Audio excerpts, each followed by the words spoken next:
Welcome to Writers Behaving Badly, Season 2, Episode 1. We're very excited.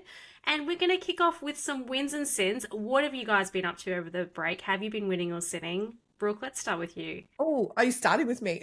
I'm starting You're with the you. spot, Annie. I'm recording a win. I didn't win so with words so much. Like I've only really like written in the last week or so, like maybe 150. But at the end of last season, you both know that I was really struggling, and listeners would know it as well from listening to the bonus episode with Rachel. I was really struggling with this idea that I had nothing to say. And that I wasn't saying anything important, and I was just writing this like fluffy whatever, and I was like, this is tripe. But my win is that I really dug deep through the break and was like, why do you feel like this? This is ridiculous. And then I thought to myself, all right, well, let's just have a go at like something else. Like, what else would you write? If you could write anything at all, like maybe this manuscript that you're currently working on is pissing you off, whatever, what would you write? And the idea that I came up with was a person who works on a customer service desk in hell. And I thought, you're right where you need to be, Brooke. Just forget about saying anything important. What do you write? You write humorous, horny ghosts. You do. And you do Embrace it so it. well. I do it well, embrace it. It's Exactly. like, that's Personally, where I I'm think the sitting. world needs more horny ghosts. I feel like it does too. So that is my Yeah. win. I'm recording a win. I'm very excited about it. I have then picked up the pace with my writing again. It's made me settle back into the story. So that is a win for me. Very good to hear 100% it it. is. And I would say it's definitely a win. So, from a reader's point of view, yes, very good indeed. Thank you. Well, I want to know Lisa? what your wins and sins are, Lisa.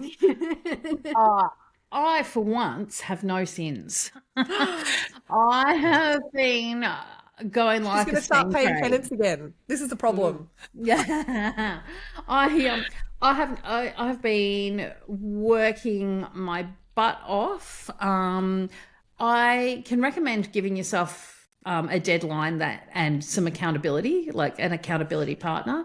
I told Callie Rimmer that I would send her the first 10,000 words by a certain date, and that woman's a hard taskmaster, hard task mistress. She was just like onto me. Where are they? Where are those words? Have you finished the words yet? And so I was like, okay, I'm doing it. And that got me on a roll, and I found my voice, my character voice. And I've now as of tonight, I'm about 200 words shy of, I've written about 30,000 words in a month. So, and I feel like the voice is there now, and I feel like everything else is annoying me. I just want to write. I've got all this other work on, and I'm like, I don't want to do that. I just want to write. So winning here. What about you, Annie? That's really good news. I mean, it must be so good to feel like anything that's pulling you away from the manuscript is a distraction. You must really be on a roll now, Lisa. Yeah, I hope so. I mean, it won't last forever because it never does. But for now, I'm enjoying it. So, but what about you? What about you, Annie?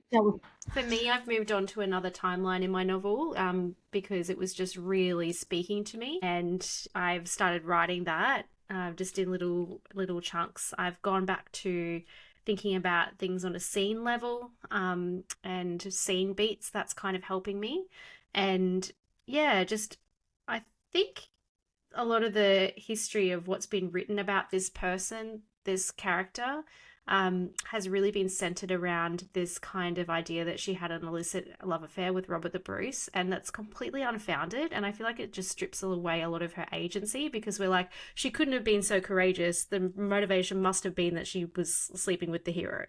Yeah. So for me, like putting that historian lens on it and putting the novelist lens on it has really been interesting because I feel like I almost feel like this sense of injustice of like I really just want to write her in a way that gives her her own sense of courage, and we can see that on the page. So I'm kind of working through that now and really, really enjoying it. And also I've kind of had to come to terms that when you write historical fiction, I think I was sitting there always trying to write, like, come up with the character and then let the character dictate the plot. But I've come to a point where I'm like, actually, when you're writing historical fiction, a lot of the times the plot dictates. You then have to look. You have to look at the timeline of events that you really want to include, and look at that and think what kind of person would act in that way, and kind of work backwards.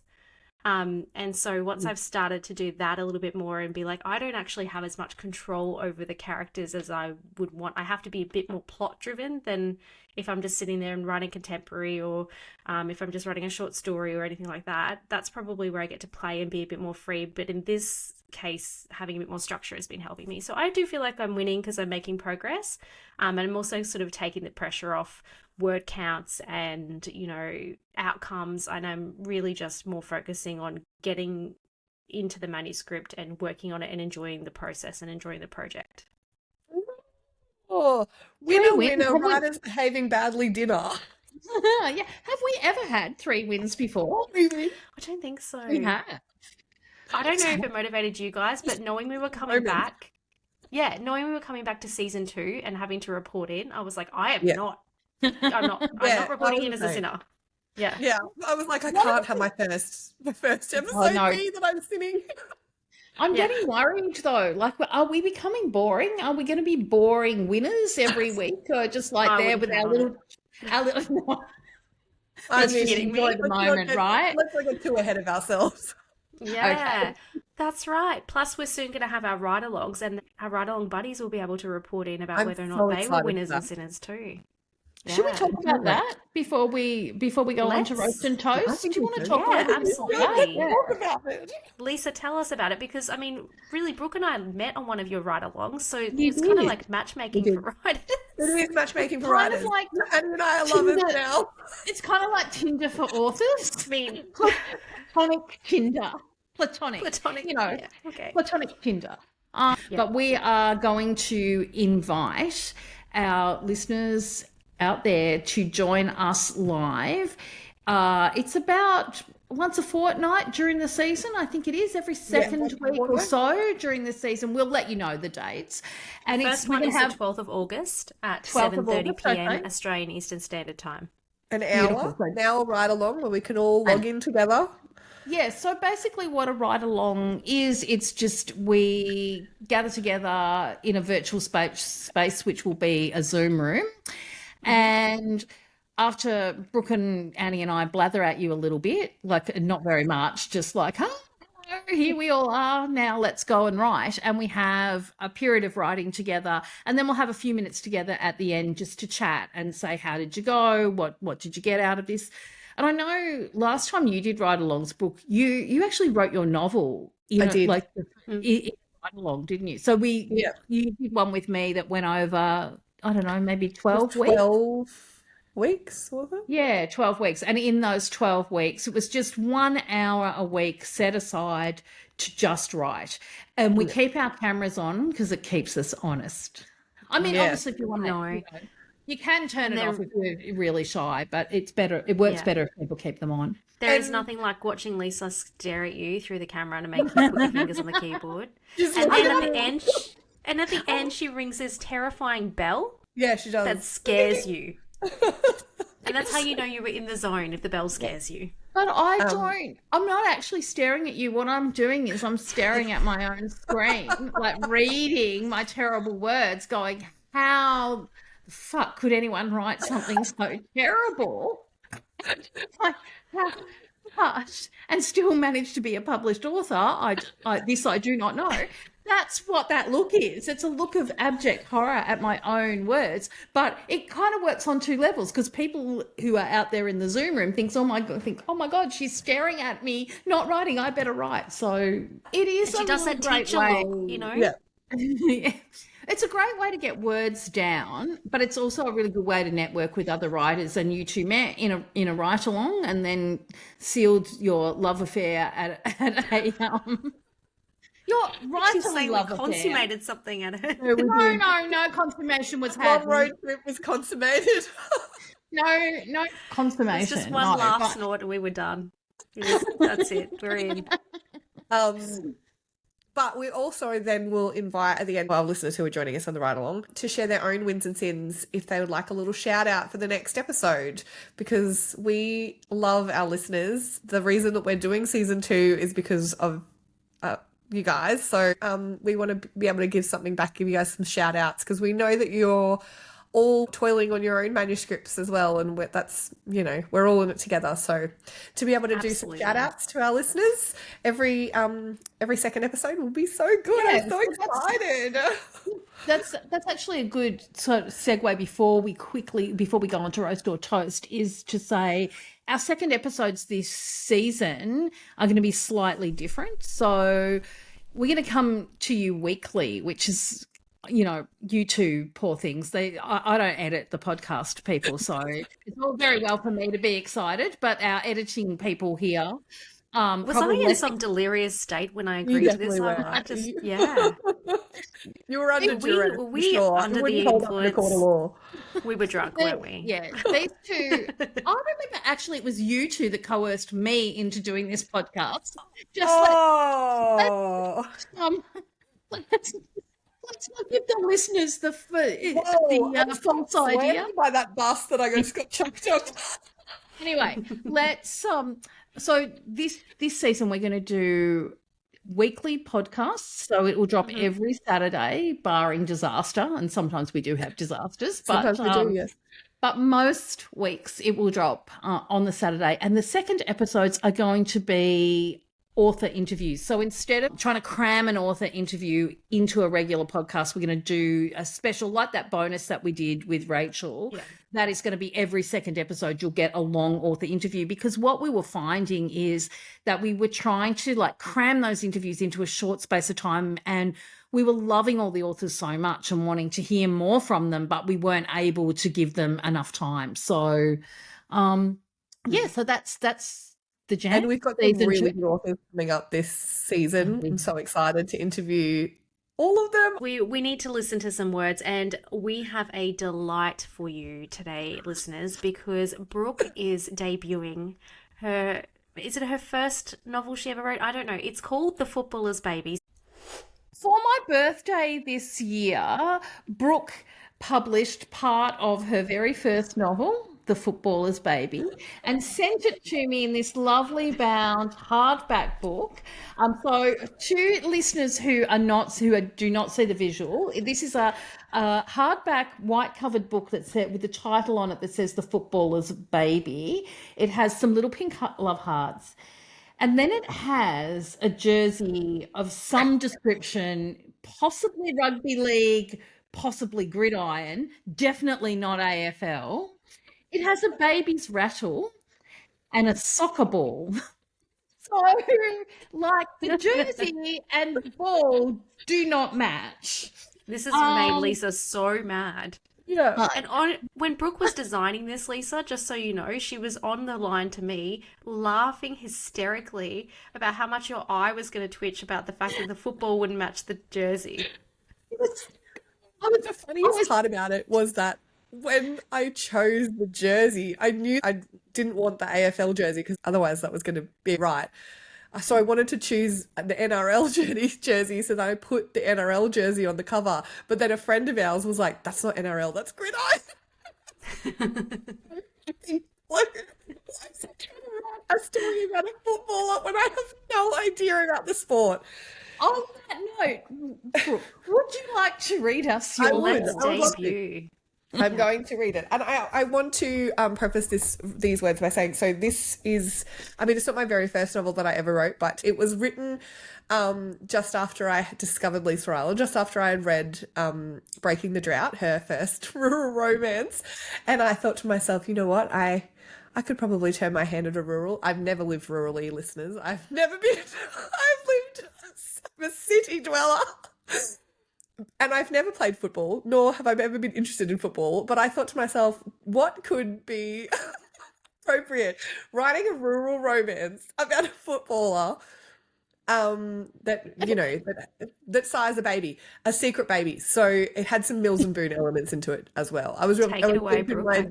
Come on, Brooke. Just stop. You're all very, very well. Read it. We want to hear it.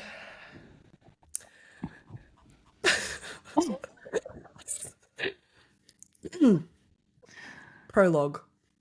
There were three things Will McPherson hated more than anything: extended goodbyes, ridiculous grand parties, and the big city. Somehow he had managed to find himself in the midst of all three. His agent Randy had been hammering him at the farm for the last month about coming to Sydney for the retirement party the football club were throwing him. It was crazy. He'd already had a farewell party and a farewell lunch. Now they were inducting him into the Hall of Fame as a retirement gift, and he was pissed. It was bad enough that he was retiring in the first place, and the stress of it all was causing his shoulder to throb where his career-ending scar ran from front to back. Randy had pleaded with him, though, one final sit-in he'd promised, and he wouldn't have to do any more interviews again. He could go back to his farm and live in peace. He'd agreed, mainly because Randy had been a mainstay since he'd been scouted by the club 14 years before at the tender age of 16, and also because Randy was annoying when he particularly wanted something. And he particularly wanted Will to come, all dressed up, to this craziness, to celebrate a career that had begun at 17 and ended at 29, in tatters, with a scar to prove it. He glowered at the back of the car seat in the limo, unnecessarily irritated with the shiny black leather. Tugging at the choking bow tie around his neck, he wished fervently to be back in his jeans and flannel shirt at the farm. Funny considering he'd spent so long trying to get away from the place. Now he found comfort in the differences of the green and bleached wheat colour of the grass, the sound of the dairy cows communicating to one another, and the peacefulness of the wind stirring the leaves in the surrounding trees. He let his head drop back to the headrest of his seat and grinned. If his dad could see him now, getting all sentimental about the bloody wind. Laughable. The limo pulled up to the front of a squat black building, and Will tiredly recognised it as a trendy Sydney club, the sort where all the beautiful people of the social scene mingled, laughed and clinked champagne glasses, the sort of scene he'd tried to be a part of but had always somehow felt out of place. The building had a red carpet laid out from the curb to the front of the narrow doorway, and Will rolled his eyes. The press were on either side of the carpet, and he knew it would be at least an hour of talking to several of them before he could finally get in the door, have a beer, and get the charade over with. Will was 3 beers deep and considering when the appropriate time was to leave now that the speeches were done when he saw her. She looked familiar, but he couldn't quite place her. She was sitting at the bar sipping a glass of wine and absent-mindedly looking at her phone. She had her legs crossed and one high-heeled shoe was casually dangling from a high-arched foot that extended into what Will noticed was a very shapely calf. Suddenly she looked up, caught him staring and grinned. That was all the invitation he needed. He unfolded himself from the uncomfortable chair he'd been sitting at, picked up his beer and made his way over to her, maintaining eye contact the whole way. The man of the hour, she greeted him as he leaned against the bar next to her. He clinked his glass against her offered one. How does it feel to be a Hall of Famer? She asked, using her wine glass as a makeshift microphone. Will grinned and leaned closer to speak into it. Not nearly as good as it'll feel once I find out your name. It's only fair since you already know mine. The woman rolled some very interesting green eyes at his line and put down her glass. Jordan White, she said, offering him her hand this time instead. He took it, soft and small, and her warm fingers sent a tingle of awareness up his spine. She was really hot. Sorry, can I just point out just really quickly that what the fuck? No, actually, no, you're not allowed to say. You can make your excuses later. Oh my god. I really had no idea what the fuck I was talking about. Okay, I'm just gonna actually, I'm not gonna pick out, apart from one word and one line, and then I just want to talk about it as a whole. This writing is nowhere near as bad as you think it is. That's very nice. It is actually for what you're going for in the genre that you're looking at, which is romance, and it's kind of along the lines of a category romance. It's actually really good. You can't publish it though, and I'll tell you why in a minute. It's not publishable in this form, but I get too excited. It's actually, there's nothing wrong with the writing. My finicky, nitpicky bit this time is where you said he looked tiredly at something. We don't need that adverb. It's like you're showing us with his actions. I really dislike that sort of that sort of description at feel. I mean, I put it in sometimes too in first draft. It's, but there's always a better way to say it. And the only other line that I would draw issue with is she was hot, or what happened. Like, She was really hot. like there's actually, like, you've done such great jobs with this. Like, I know you laughed when you were reading it, but the visual of her shoe is actually really good. I'm visualizing her with her leg crossed, dangling the shoe, and then his eye following from the shoe up her leg. That's actually quite sexy, but not in an ick way. Like, they're both consenting adults and they know what they're doing. She knows what she's doing when she's doing that, and it has the desired result. So I actually think it's a lot better. So that's the roast bit. No, that's the toast bit. Sorry. That's the toast bit. Here comes the roast. Assume brace position, Brooke. I feel Do like not write books about things you do not know about, because none of this would happen like that. You can't just. How dare you? I can't gift him like the Hall of Fame. Dear God. I had heart failure when I read that. Like, you know what an honor it is to get into a Hall of Fame? That is not the process. And the whole thing, it's just like, oh, that this wouldn't happen, that wouldn't happen, this wouldn't happen. And that is fine. It's just, it's fine. The writing is fine. And I am actually being serious here just for a moment, not about you, Brooke, but just in general, because this was your first attempt and it's really brave of you to put it out there. And it is actually considerably better than you think it is. And it shows really what talent that you have, that even when you had no idea what you were doing, you did a really, really good job. But no, you're saying, oh, this was just one of my first attempts. I really had no idea what I was doing.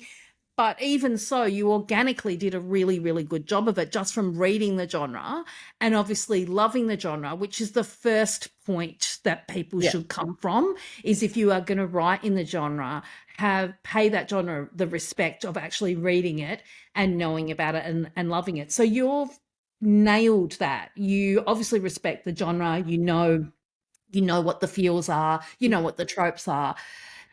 The subject matter, however, of football, you don't know so much about. So maybe do a little bit of research about football. I'll take you to a game.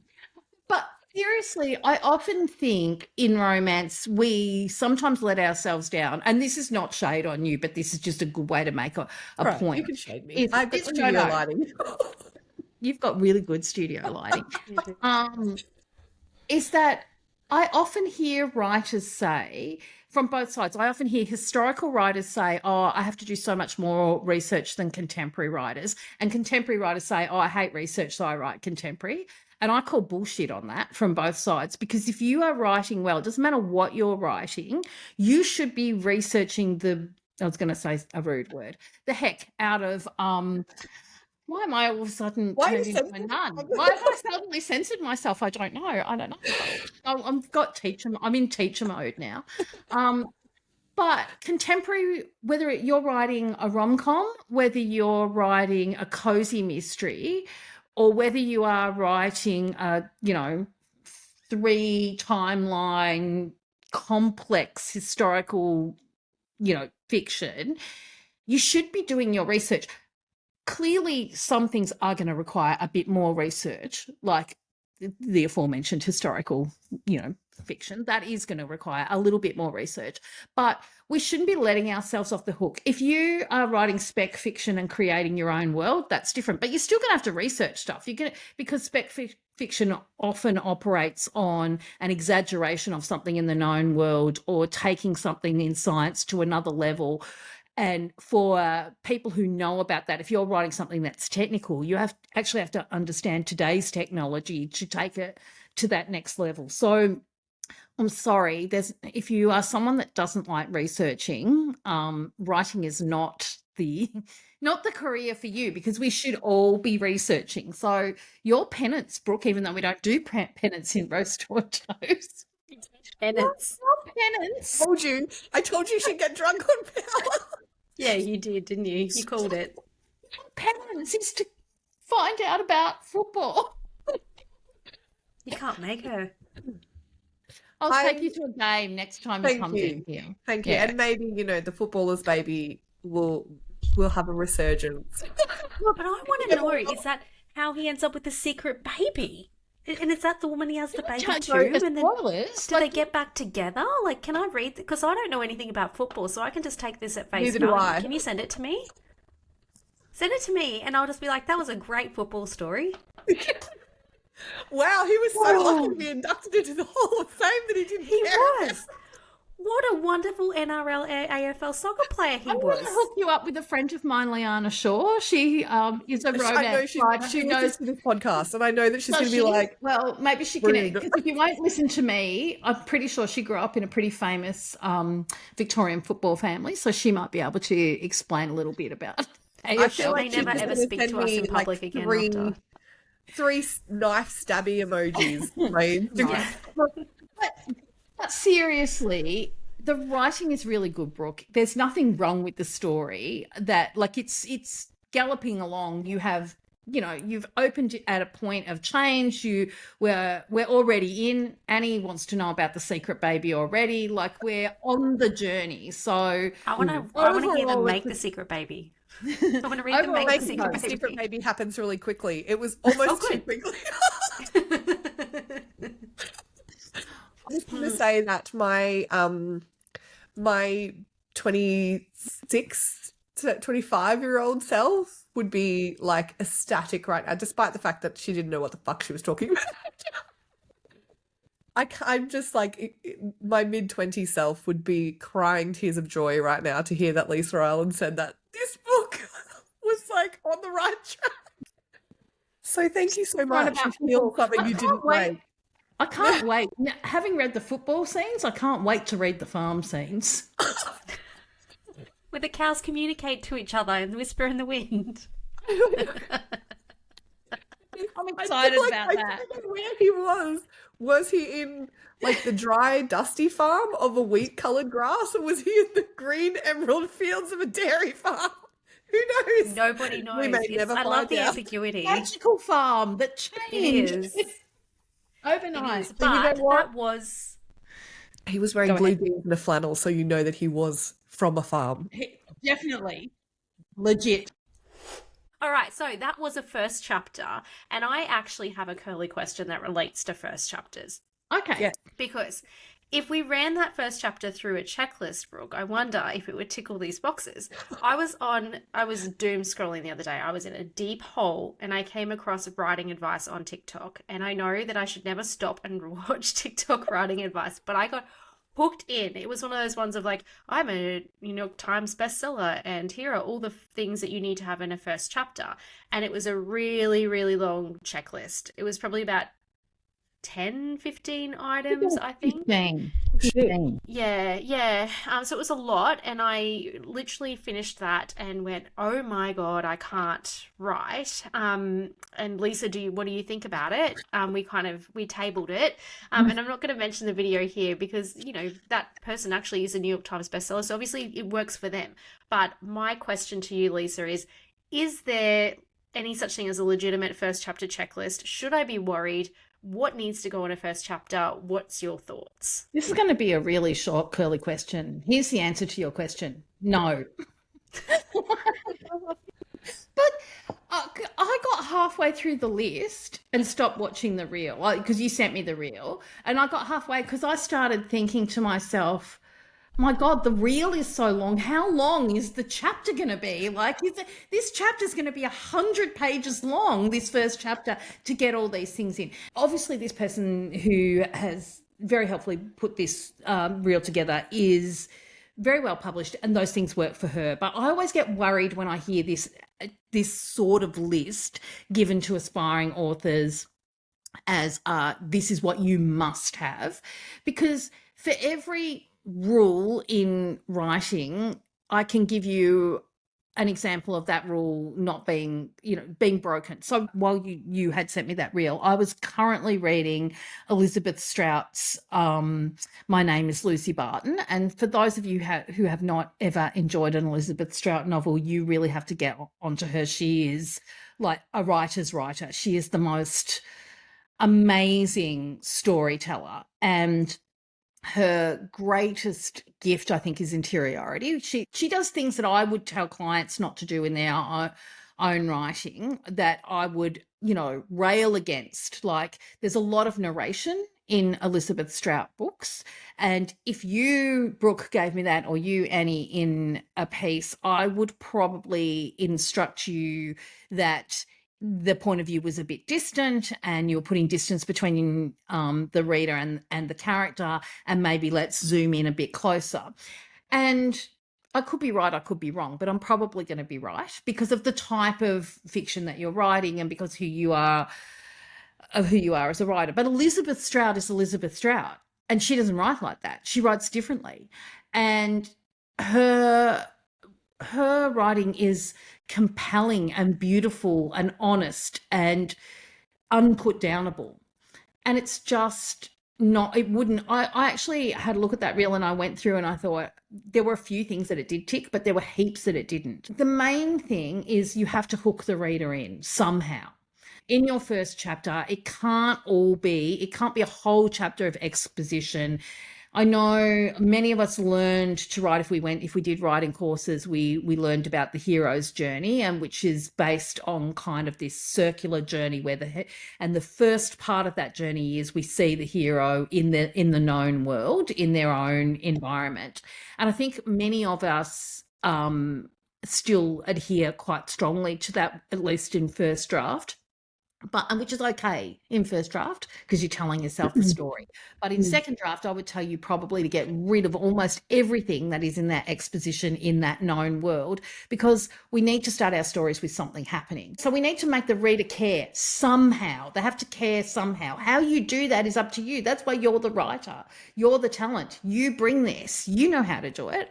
And you have to hook them in. Everything else is just style. It's just author style. There's all these rules that say things like, don't start with dialogue. I almost always start with dialogue. Starting with dialogue. Yeah, and I almost always do. And even if sometimes that'll get edited out in in later drafts, but in the beginning, that's how I love dialogue and I love conversation. As a reader, my eye scans the page for the dialogue. I'm not interested in lengthy description, but that's me as a reader. I am a perfect reader for people who write big slabs of dialogue. But then again, I love Elizabeth Strout, and she's a descriptive storyteller. So she just hooks me in with her story. But her stories start at a point of change, and they start talking to you. They draw you into the story immediately. So have a hook and make your reader care. They don't have to love necessarily your character. They can hate them, but they have to care. That's it. All these things, don't start with dialogue, or, you have to set up this situation. I get wiggy because of the way I write whenever there are rules. Even I heard you talk about beats, and that works for you. So I had a little eye twitch then, because like that, because I think it's great for you because it works for you and it speaks to your brain and it makes sense to you. It doesn't make sense to me. I'll work out the arcs and everything later on, and that sometimes is messy for me. It sometimes means that in second draft I have to pull out stuff that I've put in when I was telling myself the story, because I know it's not necessary anymore, but I still need to write it in the first draft. So we're kind of all about first draft in here, but even if we're talking about the perfect, polished, submittable novel, there's no rules, and making yourself feel miserable because somebody else has devised a list of rules. Rules are helpful if they help you. Like I saw this thing I see it on Instagram all the time. I get all these advertisers telling me, the one way this is the method to write a novel. And there was one that's like, write a novel in 52 prompts. And I'm sure that for someone out there, that'll maybe the person who's selling this thing at 99.99 or whatever it is, maybe it really did work for them, and maybe it works for some people. But for me, that would cause me so much stress that I might get a novel out of it, but it wouldn't be enjoyable. So I would say if you want to focus on rules, focus on learning about punctuation and grammar, particularly how to punctuate dialogue, because that's really important. And you can break those punctuation rules, but you have to understand why you're breaking them. You have to understand what the rules are. But other than that, there are no rules in writing. It's fiction. We can do whatever the fuck we want. We are the writers. We are the artists. We're the magic creators. So stop putting boundaries on us and telling us that we have to do it like it's paint by number, because that's not what we do. Yeah. Thank you, Lisa. Very empowering. Bit riled up though. Almost sounds like it could be a good time to go into some tea. So one of the things that we started last season, which has become one of the favorite parts of the episode, is our tea segment, where we spend 4 minutes ranting about something topical to do with writing or publishing industry. And today we're talking about the infamous Victorian mushroom murders. I hate calling them that, but we're talking about how true crime is reported on, how we write about it, and the impacts that it has, because it's something that is gossiped about in family circles, on group chats, and all over the news, and we've all got some opinions on it. So I'm going to start the timer, and I think, Lisa, you're in Gippsland and Victoria, so I might get you to kick this off. Let's go. Okay, well, look, I'm going to out myself and say I'm probably pretty sensitive about this topic, and it's interesting to me because I'm going to also out myself as not being a fan of true crime at all, mainly because I think there's some great true crime, and I do think if it's victim-centered, if it's carefully researched, if people are, hosting true crime podcasts or writing about true crime for very good reasons, and I know there are some great people out there that have taken their research really seriously and who either come at it from a neutral position and they're just trying to find out exactly what happened, or they've been approached by victims to be part of the process. I think that's a really great thing. But I think often that's not the case. Often it's sensationalized. And I think I'm particularly sensitive about these so-called mushroom murders because the discourse around them has been, I think, really sensationalized. And I live not in the town, but I live in Gippsland, and I know people that live in Korumburra, in Wonthaggi, in all the areas where this is. I feel as if the real victims have been just completely forgotten in the discourse around this, and not just the obvious victims, but people like Erin Patterson's children, and there will be wider family members there. I just think that when we sensationalize the coverage for entertainment value, that we are sometimes really forgetting that we can do real damage. And this came up because the three of us were talking about the very quick release of, at least as far as we know, 3 books centering on the mushroom murders. I know at least 2 of them scream sensationalism to me. And like I said, I'm coming at this from a biased point of view, and I own fully that there probably would have been other news stories in the past where I might have been quite happy to read about in a book or whatever. So this is a biased opinion, but I think the thing that is really striking me about this, and I listened to a podcast today about it, which was The Rest is Entertainment, which is a UK-based podcast with Richard Osman and Marina. I can't think of her surname, but anyway, and she brought up this really great point, was what more are we going to learn from these books? Like, what the trial has been heard, the verdict has been decided. Surely now people in those towns can have some peace in their communities now. And also, I think the thing is, there's a danger from a publishing point of view is what I know it seems like there's probably no chance of an appeal, but the sentence hasn't been brought down yet. there's a time period where it could be the verdict could be appealed or the sentence could be appealed. What then? Do we pulp like if it's reversed, do we pulp these books? Like what? There are some legal implications too, which I know the publishers will have taken into consideration, but it's a no from me. Stop talking about the mushroom murders. And I feel hypocritical because we're talking about Well, it. now we're talking about it, yeah. Yeah, so I do feel hypocritical, but I think maybe if we're going to talk about it, then let's have a discourse that is responsible and not be just it's so gossipy and sensationalized. There you go. Overbrewed. Damn. Yeah, we're at 4 minutes, but Lisa, I really do agree with your take on it. I must admit I did follow the case quite closely, and then at the end of it really sat back and sat with why I found it so interesting and fascinating, and why is it that we don't really want to turn away from these things? Why is that clickbait? Why is that newsworthy? And yeah, for me, I think some of it is actually because obviously we have violent deaths all the time in this country, constantly. A lot of them at the hands of men. Yes. And I think that part of this is, for me, is that fascination of, hang on, she didn't follow the script of nurturing mother. She didn't, she didn't follow the type that we expect. We don't expect women to do these things, even though that's actually a bias because women are also perpetrators of violent crime all the time. So, maybe disproportionately the number who enacts them out in terms of genders, but I think that's part of it is this gender shock or gender bias around violence. It's that inherent misogyny around the reporting, and I 100% think that we've got a verdict. She's been found guilty, and she should be punished.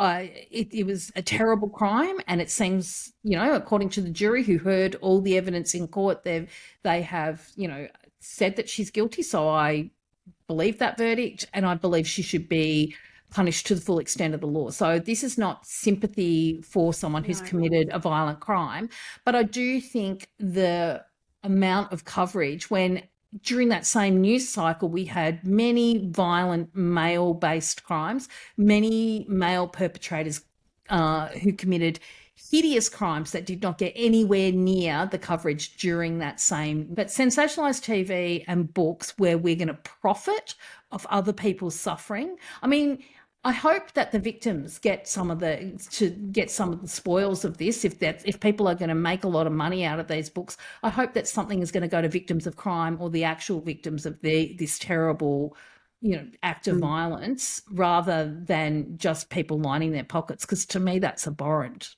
As a person who is a criminologist and also has worked within criminology field, criminals are ultimately like just unbelievably stupid. They are the dumbest people on the face of the earth, like just dumb as a box of rocks, every single one of them. And they never think they are, but they are. And they always trip themselves up. But anyway, and I just think giving, like, when it's not victim-centered, because very rarely it is. I think out of the few books that are coming out, there's only one that is. And that's like 1 out of 3. What was that? 1 out of 3 ain't bad. Like, that's a terrible odds. But in general, like, no true crime book or podcast is victim-centered. They talk a lot about it. Oh, we're honoring the victims, but it is all salacious, scintillating details about the kill. Like, name one of Ted Bundy's victims. Name one. Like, do you know what I mean? Like, nobody ever can. No. But we know the killers, and that's their ultimate, despite their stupidity, that's their ultimate goal, is to be known. That's why they do the things that they do. So and we're giving them that. I find it abhorrent. I think there's some pretty good, I think we've made some pretty good points there. Anyway, so that's our tea time. Well, that is a wrap on episode 1 of season 2. We're back, ladies. We are. Well done. We're back and better than ever. Yeah. All right. Well, we will see you all next week with an awesome author interview. We've got Kylie Orr. We do. Yeah, fantastic. And then Yep, join us for ride-alongs. I know Lisa said that she didn't know how this was happening. It was like the magic of the internet, but she did mention via Zoom. So I would urge you to go and subscribe to our Substack so that you get the Zoom link sent through to you, but we will also notify you on Instagram of where you can go and find the link. Yes. And I do have to mention though, there's some little changes up as well within our little production, and Annie's going to be taking over the Instagram because, Brooke's not that great at, not that great at social media. Is she better at other things? Also, no. She is. That is not true. Anything. We have done a division of labor. Lisa's taken on no extra tasks, but Brooke and I. If you are a listener that wants to send their words in, please send it through. You can email us at writersbehavingbadly@gmail.com, or you can send it through our magic little button at Substack. We would love to get your words for only toasts. Just save us from another episode of The Footballer's Baby. Yeah, please, God, please. All right. Thanks, everybody. Catch you next week. Bye. Bye. And that's a wrap on this week's episode of Writers Behaving Badly. We've said it before and we'll say it again. Nothing gets us going more than a 5-star review. So if you've enjoyed this week's episode, please jump onto wherever you get your podcasts and let us know with some glowing praise or encourage us to behave badder than ever. Is badder a word? We may never know, but for the purposes of this outro, it absolutely is. If you'd like to submit your own words for mentoring, spill your own wins and sins, or just join in our general chaos, you can find us on Substack or slide into our DMs on Instagram. We would love to hear from you. Lisa offers mentoring over at her website, lisaislandbooks.com. Annie offers author branding services and virtual assistant services at wellcreative.me. And Brooke offers proofreading and editing, as well as memoir and ghostwriting over at reflectionswritingservices.com.au. Until next time, keep writing, cause some chaos, and don't forget to stay bad. But she did pierce my ears in science class with a safety pin, I do believe, and a cork and a block of ice, and it never got infected. And I was telling Brooke that I have worn earrings in my second holes for probably, I don't know, 25 years, and until very recently the holes were still open. Whereas it only takes 4 days and my holes like re-virginize themselves. Well, we're starting off well, aren't we? Season 2 and back to our old tricks.